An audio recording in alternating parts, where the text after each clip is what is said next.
2024 సార్వత్రిక ఎన్నికల్లో రాష్ట్రంలో కూటమి ప్రభుత్వం కొలువు తీరడానికి జనసేన పార్టీ అధినేత పవన్ కళ్యాణ్ చేసినటువంటి ప్రయత్నం ఫలించడమే ఈరోజు కూటమి ప్రభుత్వానికి ఏకంగా 164 మంది ఎమ్మెల్యే గెలుపు దోహదపడింది.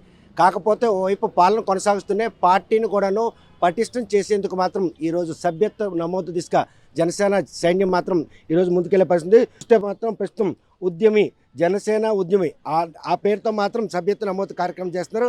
రేపు స్థానిక సంస్థల ఎన్నికలతో పాటు ప్రాదేశిక ఎన్నికల్లో కూడాను పార్టీకి ఒక మార్కు ఉండాలనే ఉద్దేశంతో ఈ సభ్యత్వ నమోదు మాత్రం చేపడుతున్నారు. అందులో భాగంగానే శ్రీకాకుళంలో చేపడుతున్నటువంటి జనసేన నాయకులు చేపడుతున్నటువంటి ఏదైతే సభ్యత్వ నమోదు ఏ మేరకు స్పందన లభిస్తుంది, అదేవిధంగా రేపు స్థానిక సంస్థల ఎన్నికల్లో తమ పార్టీకి ఎటువంటి మార్క్ వేసుకుంటారు, రేషియో ప్రాతిపదికన ఈరోజు టిక్కెట్ల కేటాయింపు కూడా జరుగుతుంది. పార్టీ గుర్తింపు లేనటువంటి సర్పంచ్ ఎన్నికలు కావచ్చు, అదేవిధంగా ప్రాదేశిక ఎన్నికలు ఎంపీటీసీ జడ్పీటీసీ ఎన్నికలు కూడా సంసిద్ధమవుతున్నటువంటి ఈ తరుణం